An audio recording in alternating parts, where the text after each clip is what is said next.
Good day, everyone, and this is an amazing video from my chess live stream, and I thought it would be wise to share it with you, you know. And it's actually a silent live stream, so I had to mute my mic. So this game, my opponent opened with e4. I fought back with e5, fighting for the center, and we both developed our knight.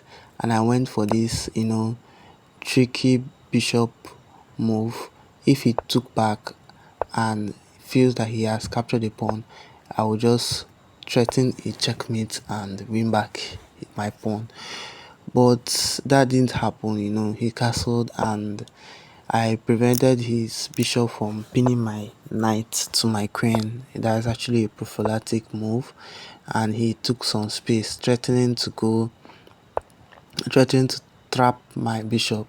So I chased away his bishop with tempo and offered for a trade. I offered for a trade because of a couple of reasons. First of all, it will give my bishop the open file. It will give my rook, because it will give my rook the open file, and he didn't. So I captured his pawn back and won the pawn in the center.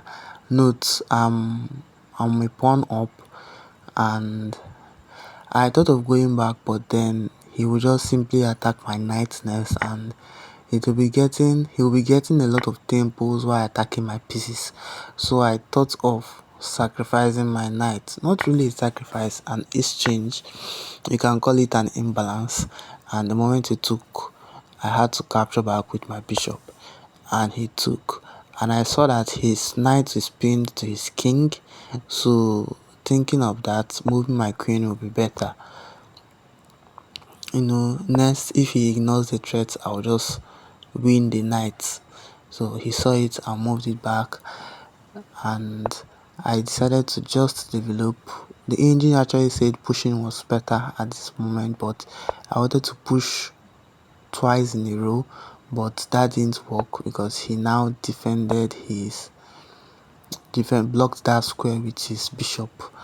So nevertheless, I wanted to chase the bishop away with tempo, not to give my opponent too many chances. So I played this move, and I've taken enough space in the center. Now this kind of limits my plan, as I can't right away attack the bishop because my queen will hang. But then another idea came to my mind. I can attack the knight first, and when the knight moves, I can now attack the bishop, and my queen and my rook defends my knight, while the rook defends the pawn that is attacking the bishop. So here he offered the trade. If I just accepted the trade, it will be obviously better for him because he will correct his pawn structure. So I declined that, and yeah, he just had to give up his bishop, because if he moved his bishop anywhere, I would have still pushed the pawn a step further. So here I attacked the knight, he defended. I decided to double up and make life miserable for him. But then while I was trying to double up, I was thinking of certain moves, whether it will actually be beneficial for me. I was actually thinking of moving my rook, a kind of sacrifice, but then on a second thought, I declined. Yes, I actually declined. And just right about here, I was considering, can't I just move my rook, yeah. So this way I finally ended up keeping my rook, but I was actually considering moving the rook a step further, but I saw that he can attack my queen, and the moment my queen moves away, he can capture that. The only move that saves the game for him is this rook move, but because I was threatening to infiltrate with my rooks and make life miserable for him, so he actually I actually traded one pair of rooks. Don't forget the rules, guys. If you are fighting for an advantage in a middle game, in an end game, trade only one pair of rooks. Now he attacked my queen with tempo, so I must take the pawn, and he took the pawn, hoping to get a passed pawn. But I saw, by the way, the engine wanted me to actually move my queen to the sorry, the engine actually wanted me to move my queen down and pin the knight to the king. But then I thought it would be lame going for the pin when you can just, when white actually has a passed pawn. So he develops his knight with tempo, and I defend my piece. Note, these two pawns are doubled pawns and they are definitely going nowhere. I can capture them as at when I want and how I want. So now I can capture it, but then I wanted to just give some checks to get some time on the clock, and also kind of find out whether white will make any inaccuracies that I can actually capitalize on. But to his credit, he made none and I had to capture the pawn. Now he played this sneaky move that I actually overlooked.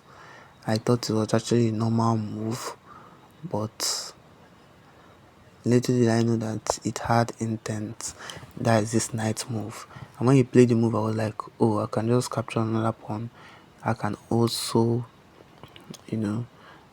bring my rook to capture the pawn, as I couldn't capture the pawn as at yet. Later did I know that he planned on making a sacrifice. Now the engine preferred the sacrifice to go that way.